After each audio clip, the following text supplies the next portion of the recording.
करेंगे RJD supremo Lalu Prasad की जमीन और प्रॉपर्टी को लेकर जेडीयू की मांग पर। उप मुख्यमंत्री विजय सिन्हा ने कहा है कि इस संबंध में कोई औपचारिक आवेदन दिया जाता है तो सरकार नियमों के अनुसार उस पर विचार करेगी। विजय कुमार सिन्हा के इसी बयान पर बयानबाजी तेज हो गई है। सबसे पहले आप रिपोर्ट देखिए, फिर खबर तो समझिए। प्रसाद की संपत्ति की होगी जांच। बिहार की राजनीति में ये सवाल तब तैरने लगा जब जेडीयू के मुख्य प्रवक्ता और एमएलसी नीरज कुमार ने राजस्व एवं भूमि सुधार मंत्री विजय सिन्हा से आरजेडी प्रमुख लालू प्रसाद की जमीनों की जांच कराने की मांग कर डाली। और नीरज कुमार की मांग पर उप मुख्यमंत्री और राजस्व एवं भूमि सुधार मंत्री विजय सिन्हा ने कह दिया कि इस संबंध में कोई औपचारिक आवेदन दिया जाता है तो सरकार नियमों के अनुसार उस पर विचार करेगी। कोई आवेदन लेकर के जन कल्याण संवाद में आएंगे तो हमारे सारे पदाधिकारी बैठते हैं, सरकार संज्ञान में जरूर लेगी। नीरज कुमार की मांग और विजय सिन्हा के बयान ने बिहार की राजनीति को गरमा दिया है। अपनी नाकामियों को छिपाने के लिए इस तरह के काम क्यों करते हैं? आरजेडी और कांग्रेस के नेताओं ने इस तरह के बयानबाजी को रीलबाजी करा। जमीन माफिया भाजपा से विधायक आवास खाली करवाएंगे, जमीन माफिया जदयू से विधायक आवास खाली करवाएंगे। राबड़ी देवी को 10 सर्कुलर रोड खाली करने का नोटिस मिलने के बाद अभी ये चर्चा चल ही रही थी कि लालू परिवार किस घर में शिफ्ट होगा। अलॉट हुए नए सरकारी आवास 39 हार्डिंग रोड के बंगले में, महुआ बाग वाले निजी बंगले में या फिर वेटनरी कॉलेज के पास बन रहे निजी बंगले में। इसी बीच लालू प्रसाद की संपत्ति की जांच की मांग ने नया सियासी बखेड़ा खड़ा कर दिया है। न्यूज़ 18 के लिए पटना से रजनीश और धर्मेंद्र के साथ ब्यूरो रिपोर्ट। तो क्या लालू प्रसाद के संपत्ति की जांच होगी? ये सवाल बिहार में फिलहाल जमकर पूछे जा रहे हैं क्योंकि इसी को लेकर सियासत जारी है। लेकिन अब आप खबर तो समझिए। लालू प्रसाद की संपत्ति पर विरोधी पहले भी सवाल उठाते रहे हैं। ये पहला मौका नहीं है, इससे पहले भी सवाल उठाए जाते रहे हैं। पूर्व डिप्टी सीएम सुशील कुमार मोदी ने तो कई बार लालू प्रसाद की संपत्ति को लेकर सवाल उठाया था। पूर्व डिप्टी सीएम सुशील मोदी ने पूरी लालू लीला लिखी थी। अब आप खबर तो समझिए। बीजेपी और जेडीयू के लालू परिवार पर कई आरोप हैं। क्या क्या आरोप हैं? तो नौकरी के बदले जमीन लिखवाने का आरोप लालू प्रसाद पर बीजेपी और जेडीयू लगाते रहे हैं। नेताओं से गिफ्ट के नाम पर जमीन लेने का आरोप लालू प्रसाद पर लगा है। लालू परिवार पर बेनामी संपत्ति बनाने का आरोप भी बीजेपी और जेडीयू लगाता रहा है। अभी लालू प्रसाद की संपत्ति की चर्चा क्यों हो रही है, अब आप इसे भी समझिए। तो डिप्टी सीएम विजय सिन्हा बिहार के राजस्व एवं भूमि सुधार मंत्री भी हैं और जमीन के विवाद के निपटारे के लिए फिलहाल विजय सिन्हा जनसंवाद कर रहे हैं। विजय सिन्हा ने भू माफिया से सरकारी जमीन खाली कराने की बात भी कही है। अब जेडीयू के नीरज कुमार ने विजय सिन्हा से लालू प्रसाद की संपत्ति की जांच की भी मांग कर दी है। अब नीरज कुमार की मांग पर विजय सिन्हा ने क्या कहा, उसे समझिए। उन्होंने कहा कि जनसंवाद कार्यक्रम में कोई भी आवेदन अगर मिलता है तो सरकार जरूर उस पर संज्ञान लेगी, कार्रवाई नियम के मुताबिक किया जाएगा। खबर तो समझिए। डिप्टी सीएम सम्राट चौधरी ने भी इसे लेकर पहले बयान दिया था। उन्होंने क्या कहा था, अब आपको ये बताते हैं। लालू प्रसाद के अटैच किए गए भवनों में स्कूल खोला जाएगा। उनकी तरफ से कहा गया था कि लालू प्रसाद की वैसी संपत्ति अगर जब्त की जाती है तो उस पर स्कूल खुलेंगे। अब आप सवालों के जरिए खबर को समझिए। सवाल ये, क्या लालू प्रसाद की संपत्ति पर सरकार की नजर है? सवाल ये, क्या लालू परिवार की संपत्ति की जांच होगी? सवाल ये भी, क्या सरकार के पास नए ठोस सबूत हैं? सवाल ये भी बनता है कि क्या विपक्ष को डराने की एक साजिश हो रही है? और सवाल ये भी, क्या ये जांच सिर्फ सियासी बदला होगा? क्योंकि इस पर आरोप प्रत्यारोप किए जा रहे हैं। अब संपत्ति की जांच और जमीन के मामलों को खंगालने की बात हो रही है तो एक और बुलडोजर एक्शन को देख लीजिए जो पटना में शुरू हो गई है। पटना में एक बार फिर से बुलडोजर एक्शन शुरू हो चुका है और पटना की सड़कों पर बुलडोजर खूब दौड़ा। बुलडोजर ने सड़क किनारे दुकान और अवैध निर्माण को तहस नहस कर दिया है। सबसे पहले ये रिपोर्ट, फिर खबर तो समझिए। ये तस्वीरें हैं पटना की, जहां बुलडोजर एक्शन में है। अतिक्रमणकारियों के खिलाफ बुलडोजर दौड़ रहा है। बुलडोजर अपना मुंह खोले ताबड़तोड़ वार कर रहा है। अतिक्रमणकारियों के हौसले पस्त हो रहे हैं। अतिक्रमण के खिलाफ एक बार फिर बुलडोजर कार्रवाई शुरू होने के बाद अतिक्रमणकारियों में हड़कंप मचा है। जिला प्रशासन ने सड़क किनारे और अस्थायी अतिक्रमण के खिलाफ स्पेशल ड्राइव की शुरुआत की है। इनकम टैक्स गोलंबर से पटना हाईकोर्ट तक सड़क किनारे लगे दुकान और अवैध निर्माण को हटाया जा रहा है। अतिक्रमण के खिलाफ जो है जिला प्रशासन सख्त हो गया है और अगर कोई भी अतिक्रमण होता है तो उस पर बुलडोजर चलना लाजमी है। और आज से स्पेशल ड्राइव जो है वो चलाई जा रही है। जी हाँ, बुलडोजर की कार्रवाई जो है वो शुरू हुई है। और आपको बता दें कि पूरे पटना में यहाँ पे लगभग 9 टीमें जो हैं वो बनाई गई हैं। पटना में अतिक्रमण के खिलाफ लगातार अभियान जारी है। सरकार ने साफ संदेश दे दिया है, कानून तोड़ने वाले बख्शे नहीं जाएंगे। अब अतिक्रमण पर आखिरी प्रहार होकर रहेगा। न्यूज़ 18 के लिए पटना से रवि एस नारायण की रिपोर्ट। और देखिए, इन दिनों बिहार में अलग अलग जिलों में लगातार बुलडोजर एक्शन देखने को मिल रहा है और इसके कई मायने भी निकाले जा रहे हैं कि आखिर अचानक से बुलडोजर इतना एक्शन में क्यों आ गया है। तो बिहार में बुलडोजर एक्शन को अब आप समझिए। आपके मन में भी ये सवाल उठ रहा होगा कि बिहार में आखिर क्यों चल रहा है बुलडोजर। तो आपको बता दें कि ये बुलडोजर एक्शन अतिक्रमण के खिलाफ चल रहा है। मतलब सड़क पर जो अवैध तरीके से लोगों ने कब्जा कर रखा है, निर्माण कर रखा है, उसे अतिक्रमण मुक्त कराने के लिए बुलडोजर चल रहा है। सड़क पर अवैध कब्जा करने पर बुलडोजर चलाया जा रहा है और वो भी कोर्ट से मिली अनुमति के बाद ये एक्शन लिया जा रहा है। बिहार में बुलडोजर एक्शन के मायने क्या हैं, इसे समझिए। अब अतिक्रमण करने वालों पर कार्रवाई होती रहेगी, ये साफ संदेश दिया जा रहा है। सड़क पर अवैध कब्जा बर्दाश्त नहीं किया जाएगा, ये लोगों को बताया जा रहा है। और साफ साफ संदेश है कि अवैध कब्जा या तो आप खुद हटा लीजिए, अगर आप नहीं हटाते हैं तो बुलडोजर उसे हटा देगा।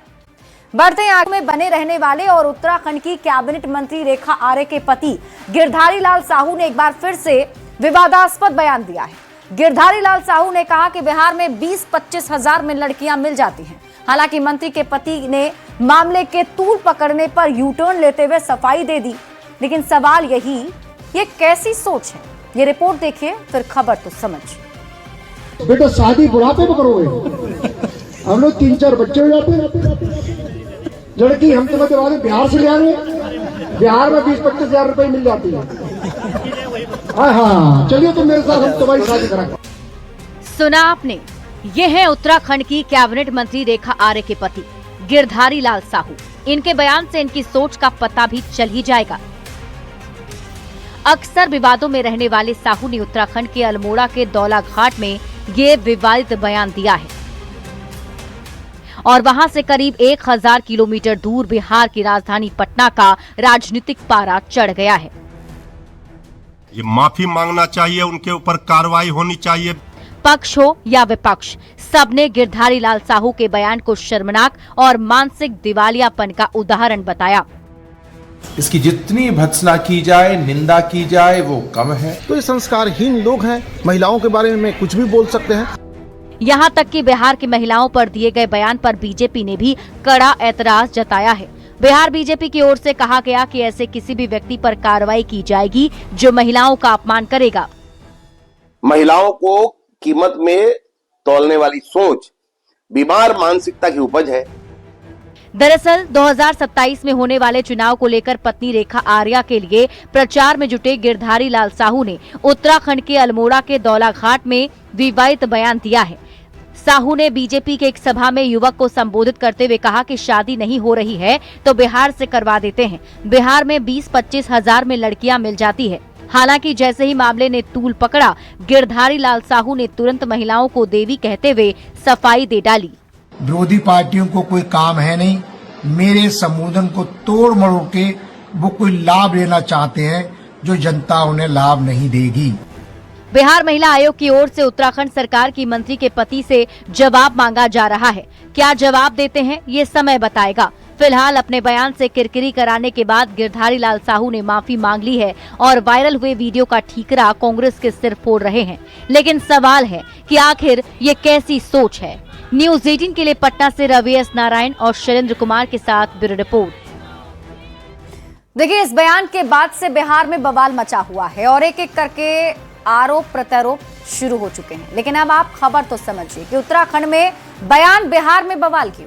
तो गिरधारी लाल साहू ने एक विवादित बयान महिलाओं को लेकर दिया और खासकर बिहार की महिलाओं को लेकर। उत्तराखंड की मंत्री रेखा आर्य के पति हैं गिरधारी लाल साहू। गिरधारी लाल साहू ने बिहार की महिलाओं को लेकर विवादित बयान दिया है। गिरधारी लाल के बयान पर अब बिहार की सियासत गर्मा गई है। गिरधारी लाल साहू ने कहा क्या, अब आपको एक एक करके बताते हैं। दरअसल गिरधारी लाल साहू एक युवक को संबोधित कर रहे थे। उसमें वो कहते हैं कि बेटा, शादी बुढ़ापे में करोगे, लड़की हम तुम्हें करवा देंगे। बिहार में 20-25 हजार में मिल जाती है लड़की और बिहार से लड़की ले आएंगे। चलो तुम मेरे साथ, तुम्हारी शादी कराते हैं। अब आप खबर तो समझिए। उत्तराखंड में बयान, बिहार में बवाल क्यों।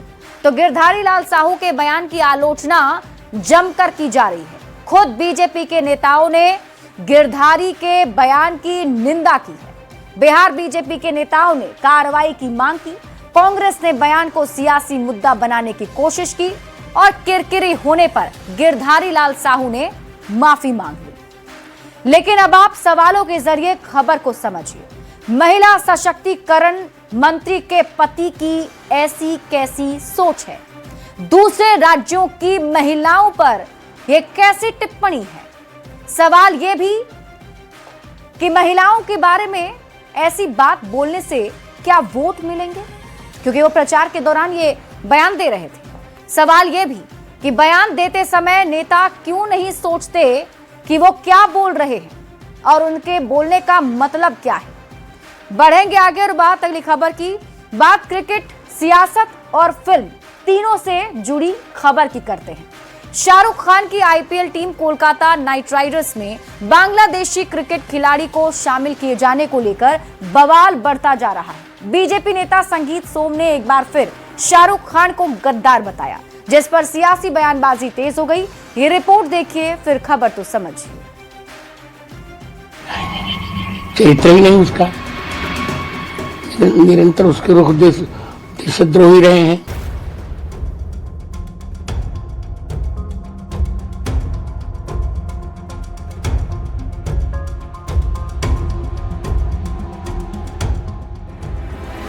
बॉलीवुड अभिनेता शाहरुख खान की आईपीएल की केकेआर टीम में बांग्लादेशी क्रिकेटर मुस्तफिजुर रहमान को खरीदे जाने पर छिड़ा बवाल थमने का नाम नहीं ले रहा। हिंदू धर्मगुरु राम भद्राचार्य ने शाहरुख खान के चरित्र को देशद्रोही बताया, तो बीजेपी नेता संगीत सोम ने उससे भी तीखा बयान दिया। उनका आरोप है कि शाहरुख खान भारतीय खिलाड़ियों को खरीदने के बजाय बांग्लादेशी खिलाड़ियों को खरीदकर अपनी गद्दारी साबित कर रहे हैं। संगीत सोम ने पूछा कि जब बांग्लादेश में हिंदुओं की खुलेआम हत्या पर शाहरुख चुप क्यों है। जिंदे जलाया जा रहा, नंगे कर करके पीट के उन्हें जिंदे जलाया जा रहा, प्रतिष्ठान लूटे जा रहे हैं। उस स्थिति में हमें वहां के लोगों का बायकॉट करने के बजाय शाहरुख खान जैसे गद्दार वहां के खिलाड़ियों को खरीदने का काम कर रहे हैं। कांग्रेस नेता उदित राज ने संगीत सोम के बयान पर कहा कि बीजेपी को पहले अपने गिरेबान में झांकने की जरूरत है। 26 भारतीयों के मारे जाने के बाद भी पाकिस्तान के साथ क्रिकेट खेली।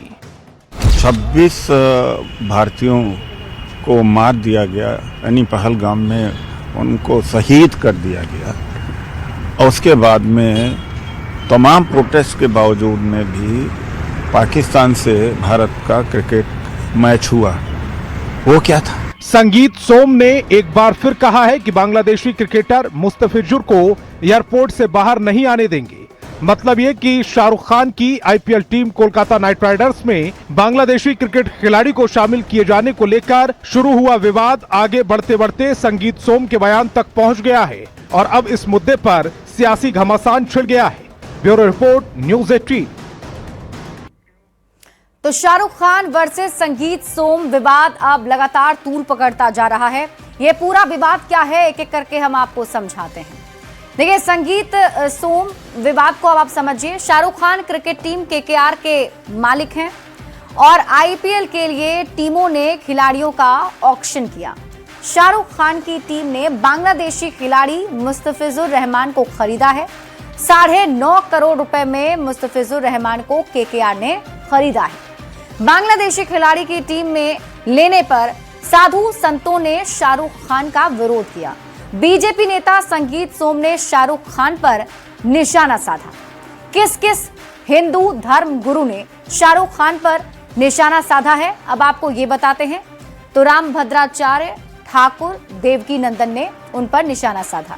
अब आप खबर तो समझिए, संगीत सोम ने क्या कहा। संगीत सोम ने शाहरुख खान को गद्दार कहा। उन्होंने कहा कि अलग अलग तरीकों से देश में काम कर रहे गद्दारों पर नजर रखने की जरूरत है। अगर साफ बात नहीं कहेंगे तो गद्दार गद्दारी करते रहेंगे। उन्होंने आगे कहा कि बांग्लादेशी क्रिकेटर मुस्तफिजुर को एयरपोर्ट से बाहर नहीं आने देंगे। मतलब अगर वो खेलने के लिए आते भी हैं भारत तो उन्हें बाहर निकलने नहीं दिया जाएगा एयरपोर्ट से। बांग्लादेश में हिंदुओं की खुलेआम हत्या पर शाहरुख खान चुप क्यों हैं? अब आप खबर तो समझिए। बांग्लादेशी खिलाड़ी को टीम में लेने पर बवाल क्यों मचा हुआ है? तो तख्ता पलट के बाद बांग्लादेश में भारत के खिलाफ माहौल बनता हुआ दिखा। बांग्लादेश में हिंदुओं के खिलाफ लगातार हमले हो रहे हैं और इसी को लेकर बवाल मचा हुआ है। संगीत सोम से कांग्रेस का सवाल। कांग्रेस ने कहा कि 26 भारतीयों के मारे जाने के बाद भी पाकिस्तान के साथ क्रिकेट क्यों खेली गई? पाकिस्तान के साथ क्रिकेट खेलने पर अपनी सरकार से सवाल क्यों नहीं पूछा?